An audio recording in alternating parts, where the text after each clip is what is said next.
With Joker 2 being announced, including a title reveal and the potential casting of Lady Gaga as Harley Quinn, it seems they are going full steam ahead on a sequel to the Oscar-winning film. And while many of us don't think that a sequel to Joker is necessary, I think there are a few reasons to be excited and why this film may actually turn out to be pretty good. In this video essay, I'm going to be discussing why Joker 2 can be good amongst all of the doubt that has been shared towards a film that originally was supposed to be a one and done. But before I get into it, if you want to keep up to date on any of my future content surrounding Joker 2 or upcoming DC related projects, then don't forget to support this upload by giving it a like rating, subscribing to the channel, and turning on your notifications. Also, feel free to check me out on Twitter, Facebook, Reddit, and Instagram at Cortex Videos, which is all linked in the description below. But without further ado, let's dive into the reasons why Joker 2 can be good.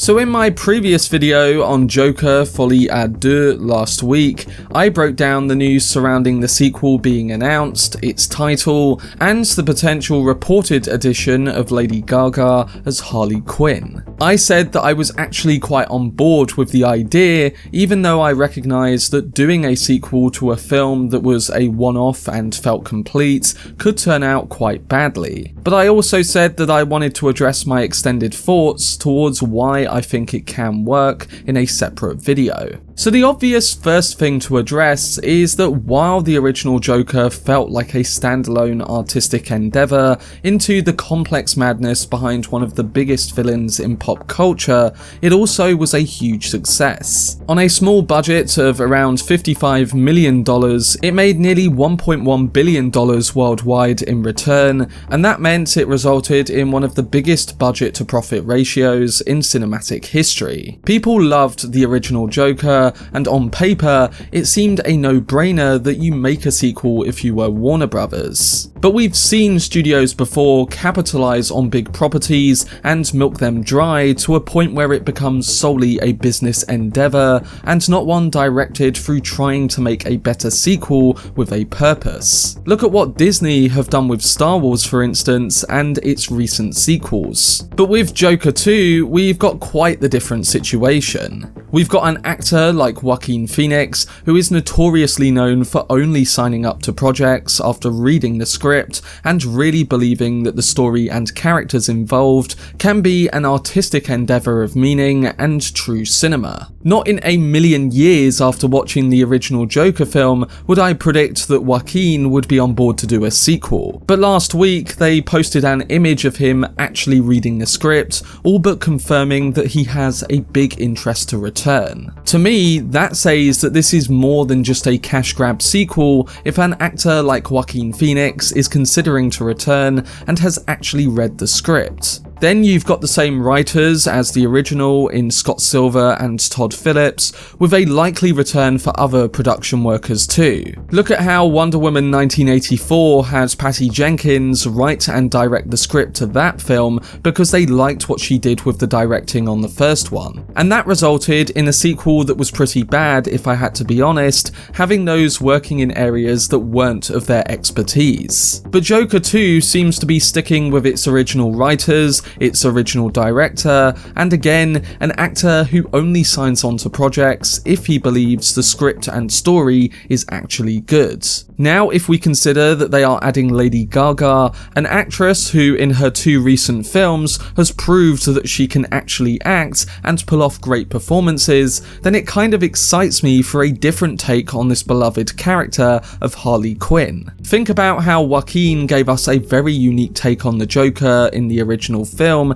and then think about, well, what if this new script calls for a unique take on Quinn? Gaga played two vastly different characters in A Star Is Born and House of Gucci, and while you may like or dislike those films, I think her performances have stood in both as being pretty good ones. And her role in A Star Is Born also got her an Oscar nomination for that performance. She's shown range in a successful way, and add on that she can also sing really well, and doing a musical sequel to Joker seems right up her alley. So just based on those early points, while Joker 2 on paper as a sequel sounds ridiculous and isn't needed, it can work if it's done right.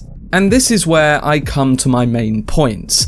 Joker Folie A Deux sounds like a unique comic book film. While we can argue that the original was very inspired by Taxi Driver and The King of Comedy, it was clear that the first film was unique for the kind of film it was within the comic book genre. Joker worked because at the time, 90% of comic book films were very similar in their conventions, and I guess you could argue they still are today. But Joker was quite a breath of fresh air, a psychological character study of a man degrading in society, eventually becoming a cold-blooded killer and laughing in the face of those he felt abused by. It was disturbing, challenging, and then eventually violent, and it made for a different comic book film in a landscape which traditionally gives us heroes fighting villains with superpowers over and over again. Don't get me wrong, I like it when a more conventional superhero film actually has a good story and delivers a spectacle that's worth the big screen presentation,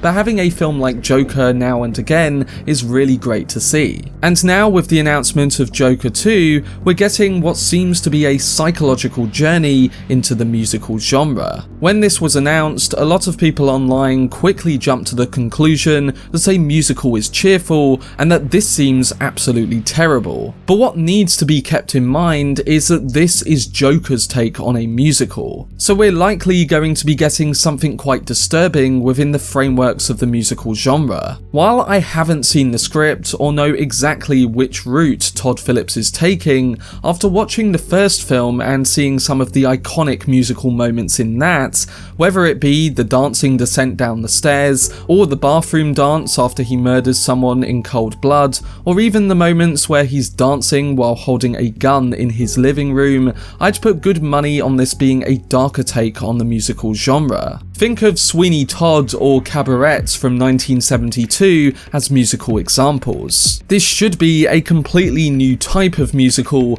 and a completely different type of film for the comic book genre. Again, it all depends on the script and the central story, but with the hints of a musical in the first film, and now with them fully embarking on that road with the sequel, in a film that interrogates the Clown Prince of Crime and Harley Quinn, it makes me quite excited. This can essentially be a standalone film on its own and not just a conventional sequel. And based on the genre of choice, the new character involved, the script's title, and the return of Joaquin, I think that's very much the route they are taking. It would bring us back to that first point of why Phoenix and the crew would return to make a Joker 2. This film can be completely familiar in a sense that it continues the journey of Arthur Fleck, yet completely different with a new musical coat of paint. And yet you can also introduce comic storylines and play on the traditional bond between the Joker and Harley Quinn in a fresh way, in a way that sticks to this adaptation's more artistic and psychological take on DC characters. In the DC comics, Harley Quinn is the Joker's psychiatrist, whilst he is held at the Arkham Asylum mental institution, and the pair fall in love and enter an abusive on-off relationship. And at the end of 2019's Joker, the central character is being held at Arkham State Hospital, having committed the brutal murder of multiple figures, including that of Murray on the late night talk show. But as Joaquin Phoenix stated in his interview back in 2019, there's so many ways you can look into this madness, and it presents for multiple opportunities to pull and tug at it from different perspectives. He said that there's so many different ways of looking at it. You can either say he's somebody who, like everybody, needed to be heard and understood and to have a voice. Or you can say that this is somebody that disproportionately needs a large quantity of people to be fixated on him. His satisfaction comes as he stands in amongst the madness. And with Folie A Deux being French for madness for two and suggesting a shared delusion, this can provide a deep dive into how both Joaquin's Joker and Gaga's Quinn see the madness they personify and stand within. Maybe using the conventions of the musical genre, we see a Harley who is in the process of transforming into the Quinn we know, and we see the perspectives of that madness from both angles. All while Arthur Fleck is at a point where he cannot escape the madness all around him. Arthur could be completely gone, and the Joker is here to stay by the end. But I'm sure that whatever route Phillips and co take, that it will be much more nuanced and full of commentary on the societal frameworks and individual delusion that stems from the madness they both share. And again, I just think the simple idea of showing this next step through the lens of a different genre makes the film have the potential to be as different as the first when thinking about the state of the comic book film. For all we know, it could turn out to be terrible and prove the naysayers right about this being a bad idea and a sequel that doesn't need to happen. But I think we should give it a chance now that we know that it's going to have a different direction, with the addition of an actress who is quickly proving her talent from project to project. After all, Todd Phillips did produce her Oscar-nominated role in A Star Is Born, so he has connections with the talent he's bringing on board. We'll have to see, but I do think that Joker 2 can be a good film that, like the first, surprises people once it's seen. The trailer may be a good indicator of that, and when we hear more about the plot, we'll begin to get a better idea of what kind of film they are making. But that was my video discussing why Joker 2 can work. Like I said, I think Joker Folie A Deux can be an intriguing new genre film that continues this story rather than just act as a conventional sequel that we see more than often. And again, musical doesn't mean that it cannot be a darker deep dive like the first one was as a solo character study. It could also work as its own standalone film, all while continuing the story of Arthur Fleck and showing his shared madness with Gaga's version of Harley Quinn. I guess at the end of the day, we'll have to see, and for all we know, this could be a bad decision. But going in, I think that Phillips, Phoenix, Gaga, and all the people involved who also worked on the original Joker are those who will try their best to create a unique film out of this already written script. And for them to sign on, it must be pretty good. But let me know down below in the comment section what your thoughts are towards a Joker 2 and whether you think that it can actually work.